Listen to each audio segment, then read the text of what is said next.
Alright, so we're here another night.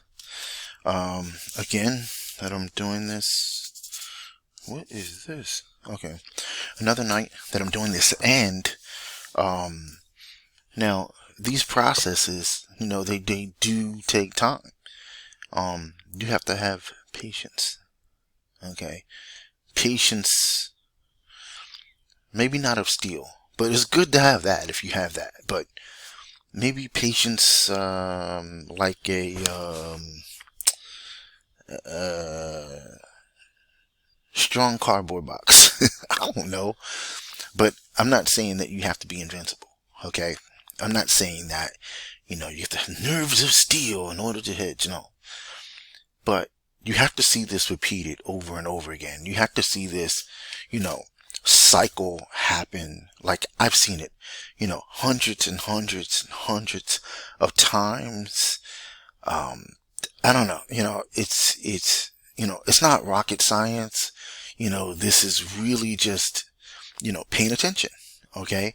This is about, paying attention to what's happening in the market, noting it down, journaling things, making notes. I'm not great at journaling, but I mean, I'm really good. I take a lot of notes. Like if you could only see the stacks and stacks of notebooks that I have, those thick, 3 subject notebooks. Like I love those things.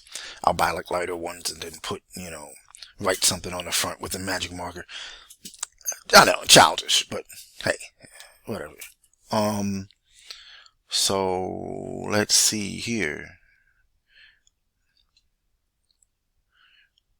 So, all right, here we are right now. This is going into the,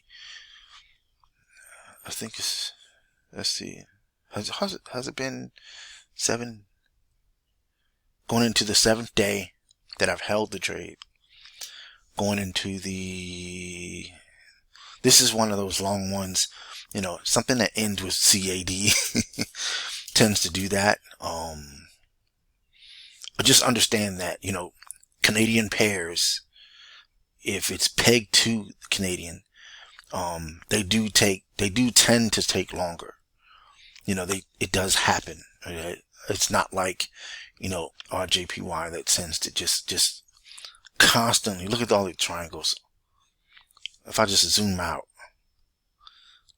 like look at all the triangles, that's each time it hit 70 pips. Okay. I mean, it's like, now that's something I'm going to treat differently. I mean, this is how it's been trading, for the past, year or so. It's been trading this way. And I have to, I gotta up my game. So, I have to take a different approach. But, NZDCAD, which not even sure if I'm even gonna trade it again. It depends. I'm gonna do some stuff, see how it acts for the next couple months. See if I do want to trade it again. But I mean, it's taken pretty much this long. I didn't start at the first beginning pop. If I had, let's see, same scenario. It's pretty much whether you started here or you started a week after the pop, the last move to 70. Right now, from the last move to 70, it's been 13 days, so it's long overdue. It's way overdue. So this is why, like I said, I didn't start at 0.01 lot size. I didn't expect this thing to really, continue to double up. I mean, it's done it a little bit, but I mean, really nothing crazy. We know we had that blip where I made a mistake and had a order trigger. Like I did not take it off the pending thing. I just stupid mistake. Avoid that. Okay, remove it from the order grid. All right, UQ. I mean, it's just gonna have to, you got to keep it out of the way, because sometimes, market, when the market closes, then it reopens, especially on the Sunday at the beginning of the week. It's going to, your order's going to get triggered. And then I got, a stupid, ridiculous slip. I mean, it's stupid. It's really stupid. I mean, it's my fault. I have to eat the profit. I mean, I was ready for a big profit on this, but now I won't have one because, I screwed up my own strategy. Not sticking to my rules. And that's what I'm saying. You gotta keep the rules, um, and play it safe. So, I didn't do that. Went too fast on Snake Mountain and crashed. Well, not crashed, but almost lost my life. Almost lost the count. Drawdown limits and stuff like that. So, I mean, you want to stay clear away from that. I have not had a drawdown breach on a prop firm using hedging. I'm not saying I can't. I'm just saying I haven't. Now, getting back to this, the structure, remember I told you, it's like this. Okay. It's like,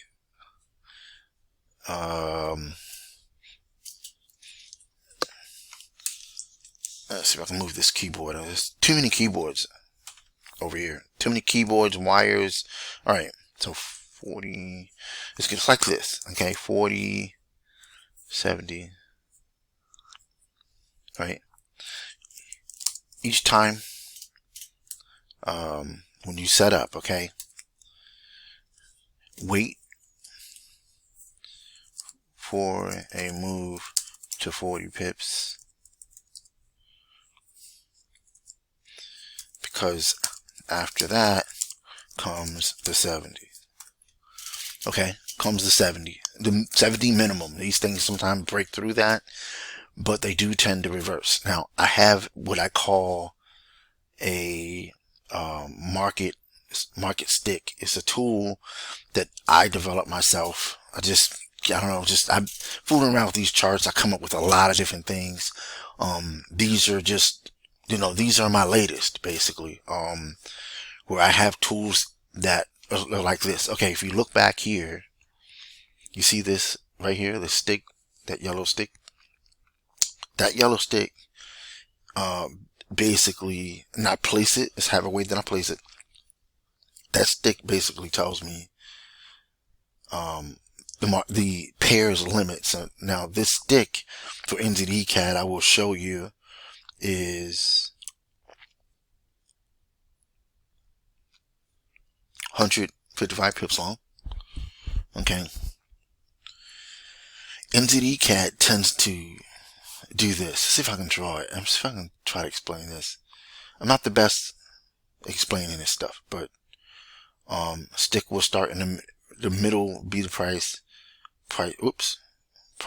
no, and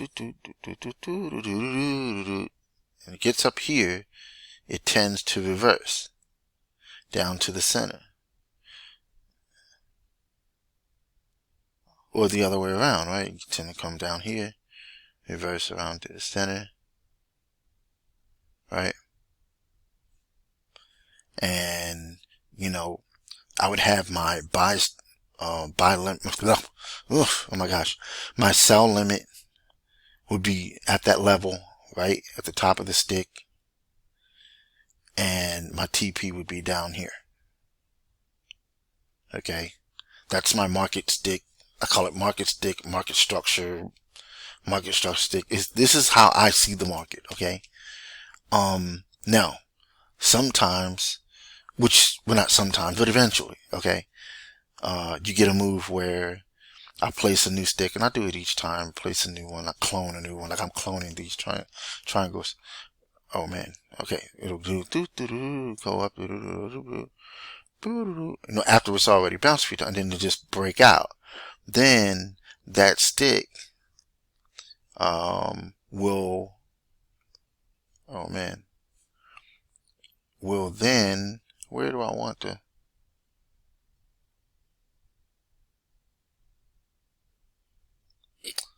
Anyway, my stick will then become support, right? And then the next one. So we'll go back. Let's see if I can take this off. Oh shoot. Oh, I've never used the highlighter before. Yeah. Oh, cool. So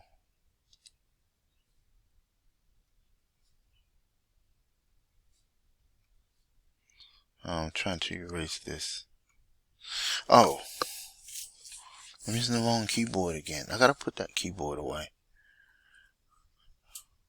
I'm sitting there hitting buttons. Every little dot, right? I'm gonna zoom out so you can see some more of some other sticks, market sticks, or okay. Let's go back to the hourly. All right, see how price comes down, comes here, bounces. It didn't quite make it down to here, so you know you may have made a few or something.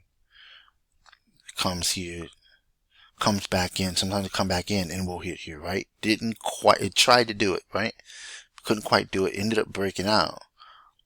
Then you see here that it later, whoops, it later became support. Okay, it became support, and then you would have. This is not exact, okay? This is somewhat up here. It goes up here. Should be a short down here, or a buy here, or one in the middle. So these significant points at the end of the stick, in the center, are significant areas of support and resistance. It broke out, went back inside of this, right? Continued down. So that would have been a nice going back inside here, plus or a breakout would have been a nice short. Then you have that new stick place. You would have a buy limit here. I mean, playing this like over time, you get a little used to it, and you make 143 pips. So that's just something. I just have a habit of watching that. It's just how I'm doing it. See how this is then reversed. So I expect this to come back down, possibly to the center here. Okay. Possibly here, then turn around. So pop could trigger that 128.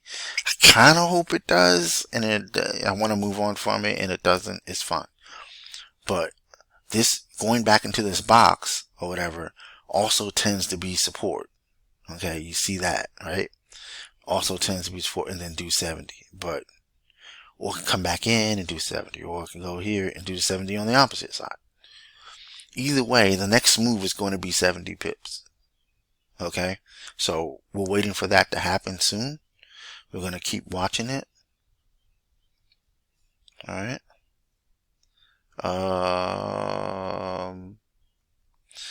What I would do here, let's see, this is inside. It's come here. I would possibly do another. That's how I'll just place it at that price. Right, it'll give me a few moves. I can kind of see a little more as it continues, but because we got one here and then we got one there, so that's that. As I like to say. So next candidate, I don't know what my next move is going to be. I'm thinking of possibly seeing how I'm going to set this up. I'm thinking, because people are asking about mentorship, and it's just gonna, that mentorship, I did that before, and it's a lot of work, man. It's a lot of work for measly dollars. Like, you know, I charge small. I don't clock you on the head necessarily, but really, it's the work that's really involved. It's kind of like, you know,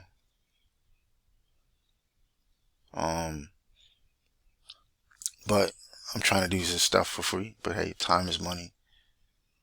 Let's see. Anything else? Oh, possible Euro AUD. Euro AUD may be the possible next one. It's just all over the place. But it's going pretty fast. Yeah. So, alright, that's it. We'll see you on the next one. Peace.